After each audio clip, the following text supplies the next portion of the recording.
Hello everyone! Welcome back to Kid Coders. Today, I'll show you how to code your own Ev3 robot. So, let's get started. First, you can start by downloading the Ev3 app from this website and click here. Here, I have already downloaded this app. Now, just click on this plus sign to add a new project. I'll name mine example.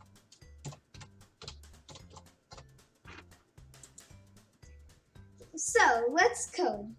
We are using blocks in Ev3. Blocks represent sets of instructions or code, so it's easier to use them instead of typing the pages and pages of JavaScript. Do you see this area? This is where we'll be dragging and dropping our blocks to create a line of code. The first block I'll talk about today is the steering block. The steering block helps the robot go forward, backward, and turn any direction. Don't worry, after this video, even though right now it may seem complicated, it'll be a piece of cake. Oh no! Now I'm hungry after saying that expression. Can you please go get me a piece of cake that looks just like this? Aw, thanks. Anyway, so the first part of the steering block is which direction you might want it to go. That's why here it says steering. So if you type in the number 0, as I did here, that means the robot will go straight. If you type in 44, then the robot will turn right. This next part is the power, or the speed of the robot. Right now, it's set to 75, but I'll change it to 85. That's pretty fast. The last part of the steering block are the rotations, or how far the robot can go. Here, as I typed in one rotation means that the robot's wheels will only turn once, or rotate once.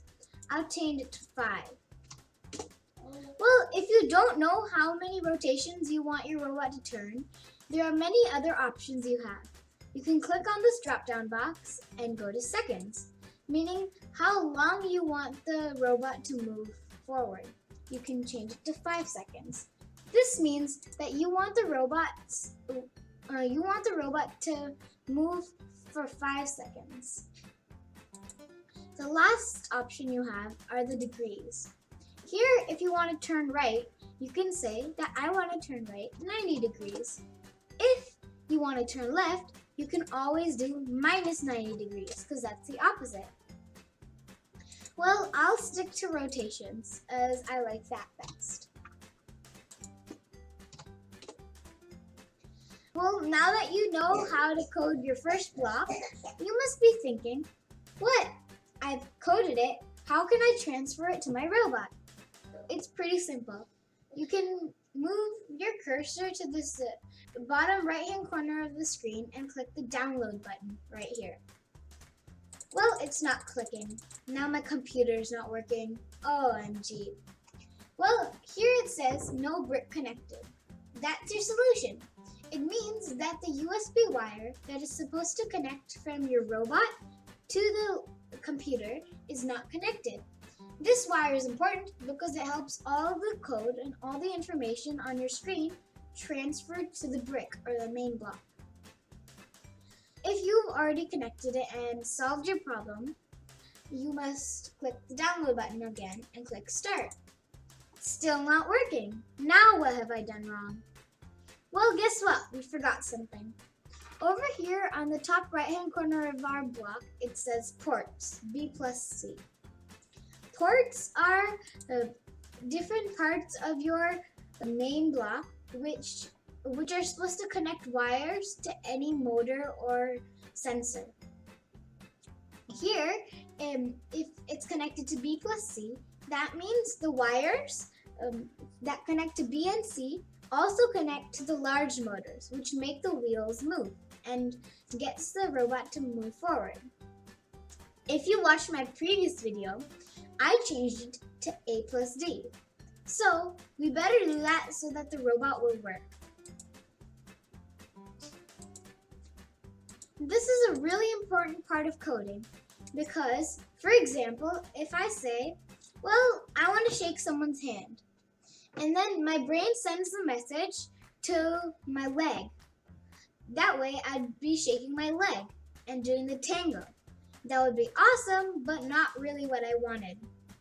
Same thing in coding. If the wires are connected to different ports, then the robot won't work correctly. It would just be plain wrong. That's why here I changed it. Now that you know so much about coding, I'll give you an exercise to help you be an awesome coder. Your job is to make the robot go forward for 10 seconds and turn left 90 degrees. Remember, you can always use unlimited blocks like this and this. And each block will only complete one step of it. Remember, this is a two-step exercise. If you completed this exercise, congratulations! You just created your first piece of code. You can always save your achievements by clicking the File button and Save Project As. I'll still name mine Example.